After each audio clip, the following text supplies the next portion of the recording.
Karena harus terisi, akhirnya dikasih 0 saja, 0, 0. Nah, apa? Oke, kita lanjut ke goals ke-6. Desa layak air bersih dan sanitasi. Akses terhadap layanan air minum layak mencapai 100% keluarga. Nah, di desa Ngapa ternyata masih ada sekitar 6 orang yang tidak dapat air bersih. Apa? Beringin 100, siapa yang tidak 100? Berarti masih ada yang belum dapat air ledeng begitu. Saya ada tahu? Kan di survei keluarga itu ada kan pertanyaannya sumber air minum. Ya, berarti masih ada. Ya. Oke. Kemudian sanitasi. Oke, ini juga di Ngapa belum 100 untuk sanitasi yang pembuangan. Siapa yang sudah 100? Bukan lain yang cekat. Belum ada yang 100. Berarti masih banyak ya. Kemudian keluarga dan industri yang dilayani hebat. Kualitas sumber air tidak berwarna. Sudah berada di seluruh RT, artinya semua dusun itu airnya jernih, tidak bau, tidak berwarna, ya semua dusun. Kemarin ikut lomba desa harusnya punya ini berwarna. Oke. Ada nggak di situ di Ngapa sungai? Tapi itu sungainya sungai dipakai apa?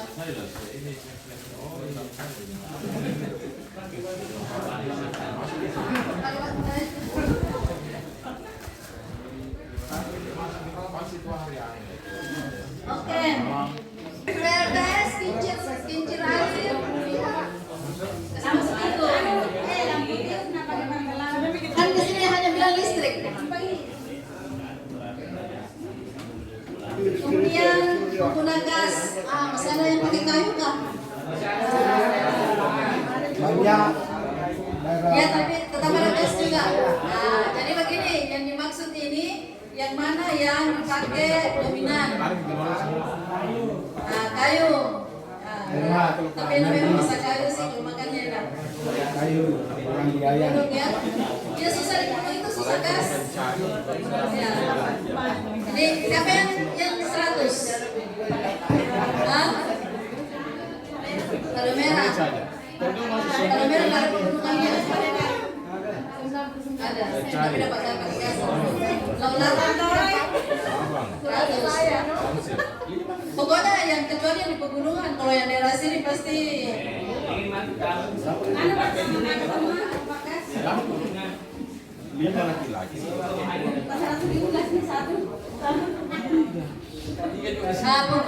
Yang penggunaan minyak untuk transportasi.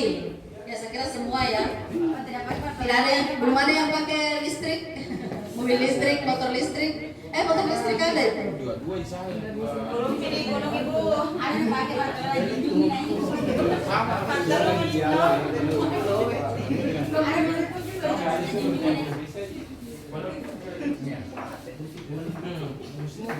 Oke, yang goals ke-8 PDB desa ini di atas 30 juta. Ternyata pendapatannya desa Ngapa itu 37 juta 500, besar ya. Jadi dari mana ini? PAD, BUMDes tidak mencapai 100. Pendapatan yang lain. Oke. Pekerja sektor formal, yang mana dimaksud pekerja sektor formal? PNS, perangkat desa, ini saya lihat di sini ada 47 orang.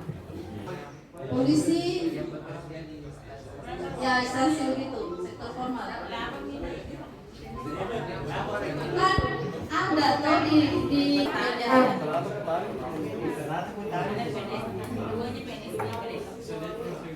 141 jiwa yang nganggur. Berapa tuh? Pekerjaan kan di situ tuh pekerjaan langsung next saja kasih nol. Pekerja apa? Nah, tidak banyak pertanyaan. Kapan IP pilih tidak bekerja, langsung ke pertanyaan berikutnya. Tapi kapan diklik bekerja itu banyak pertanyaannya. Karena lama, akhirnya tidak bekerja saja. Akhirnya yang menganggur 180 orang. Padahal tidak mungkin itu. Bagaimana kemudian? Yang mana sebenarnya termasuk kategori pekerja? Yang di atas 18 tahun yang umur pekerja. Nah, maksudnya kalau sepengetahuannya masyarakat awam sih Bu, ya. Kalau yang namanya pekerja itu berarti orang yang bekerja di suatu instansi. Nah, tidak harus. Petani juga bekerja. Guru juga bekerja. Dan di situ kalau nanti kita bukakan nomornya ya, dan sudah kita Kan biasanya kita yang mendata di lapangan kan begini, orang yang tidak bekerja di suatu instansi berarti dia termasuk pengangguran. Selama dia bekerja sebagai petani atau pekebun, dia Oh pengangguran. enggak, kalau di sini. Kalau kita di pendataan SDGs sini, di situ sudah lihat kuesionernya ya, sudah pernah lihat ya. Di situ di apa di kuesioner individu ya, kan di situ pekerjaan. Nah, di situ ada pilihannya sekolah, IRT, kemudian tidak bekerja, kemudian ya adalah bekerja. Ketika diklik bekerja, makanya ada penghasilan, berapa penghasilannya. Selain itu ada lagi penghasilan tambahan. Berarti di sini yang diakumulasikan di sini di sistem berarti dia bekerja secara umum. Iya, karena berpenghasil jadi baru. Ya, berarti lebih dari itu. Berarti rata-rata di atas 12 tahun. Kemudian tersedia taman baca. Tidak ada ini. Dan memang kan apa? Sumbernya kan dusun toh? Oke, jelas ini yang goals keempat. Kita masuk ke goals berapa lagi? 5. Keterlibatan perempuan. Ini gender. Nah, Perdes ini yang tidak ada ini, jarang sekali ada. Tapi ada kemarin satu desa yang punya ini. Perdes terkait dengan Desa Ramah Perempuan. responsif gender, mendukung pemberdayaan perempuan. Nah, ini apa tidak ada? Ada nggak desa yang punya ini? Belum ada. Ya? Ada perdesnya atau perkades? Bro. Wah, banyak sekali nih. Oh, media usia kawin ini. Ya, tadi sudah saya singgung. Yang pertama ada IKS. Ini untuk mengukur ketahanan sosial desa. Ya, komponen subnya ada dimensi sosial, kesehatan, pendidikan, dan pemukiman. Yang kedua ada komponen IKE. Ya, ini untuk menilai ketahanan ekonomi desa.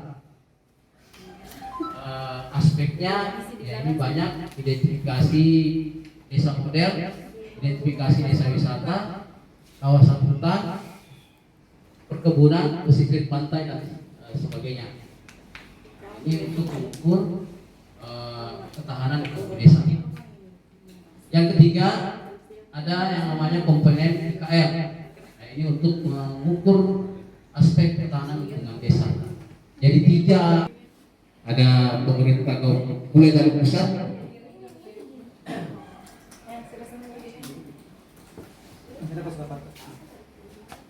ya, pemerintah pusat sampai ke desa. Peran dan fungsinya nanti akan diimplementasikan di lapangan.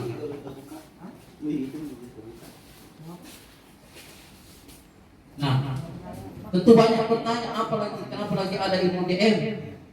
Ya, sudah ada SDGs, ada juga Prodeskel dan sebagainya.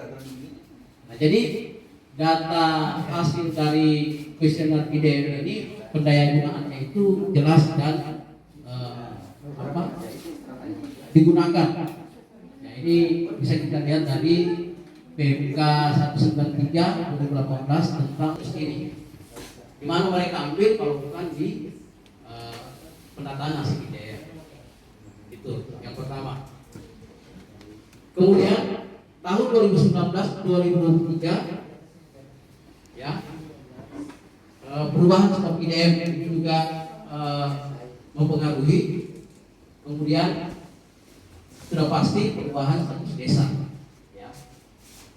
kalau kita merujuk pada hasil pendataan ITM sejak 2020, ya ini sudah banyak perubahan. Khusus di Pulau Utara, ya, status desa yang dari sangat tertinggal menjadi tertinggal menjadi berkembang, itu angkanya ya cukup signifikan.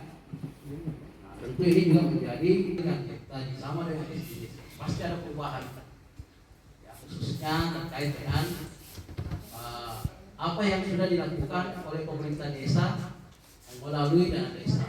Mungkin jarak tempuh, ya, jarak waktu dari desa ke pusat pelayanan kesehatan, pusat pendidikan dan sebagainya itu sudah berubah dari tahun sebelumnya. Arahnya apa bagaimana pendayagunaan data ITM ini itu jelas. Kemudian lalu di mana daftar isian hanya sekitar 738. Jadi yang membuat penambahan ini sebenarnya karena adanya mengakomodir, ya, daftar layanan kompetensi stunting yang kemungkinannya nanti tahun depan akan dikurangi lagi karena dia akan diakomodir di aplikasi eHDW. Nah, jadi untuk tahun ini pertanyaan-pertanyaan terkait dengan kegiatan kompetensi stunting diakomodir di IGF. Tahun depan mungkin sudah tidak. Seperti itu. Nah, ini sebelum kita masuk ya di sini ada tabelnya. Jadi nomor kuesioner 68 sampai 81 ini saudara IDM. Yang saya kirim di atas masing-masing.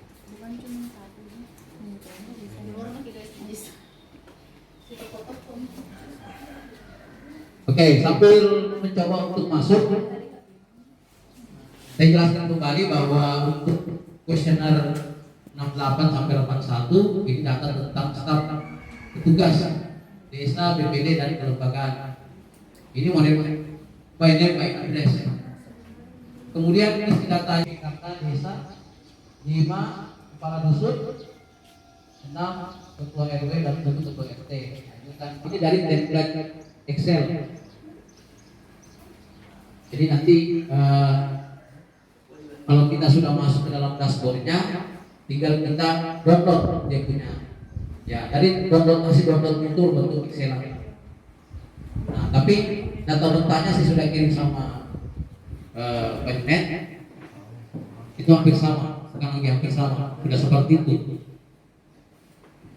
Kemudian kuesioner 555 sampai 600 ini konvergensi layanan stunting desa. Nah, ini juga by name by address.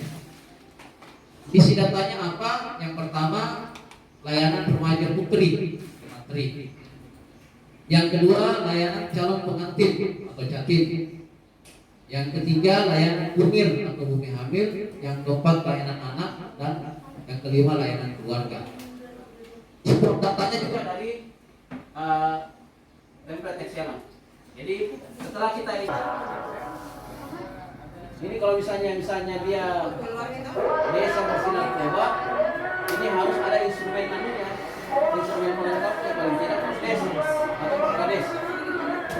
Begitupun misalnya kita mau mendeklarasikan diri sebagai desa ramah perempuan, apa instrumen pelengkapnya? Misalnya ada Perdes tentang keterlibatan perempuan atau Perdes tentang apa nih? Yang untuk perempuan, maksudnya yang perlindungan perempuan. Mesti dia ada. Kalau hanya saya bilang ada, terus tidak ada instrumen pelengkapnya berupa SK, kabupaten atau Perdes atau Perkades, jangan bilang ya. Bilang saya bisa. Berarti desa kita memang tidak mengarah ke model itu. Tapi kalau misalnya di tahun ini misalnya Pemdes mau menjadi desa model, ya taruh misalnya desa cerdas, nah itu bisa.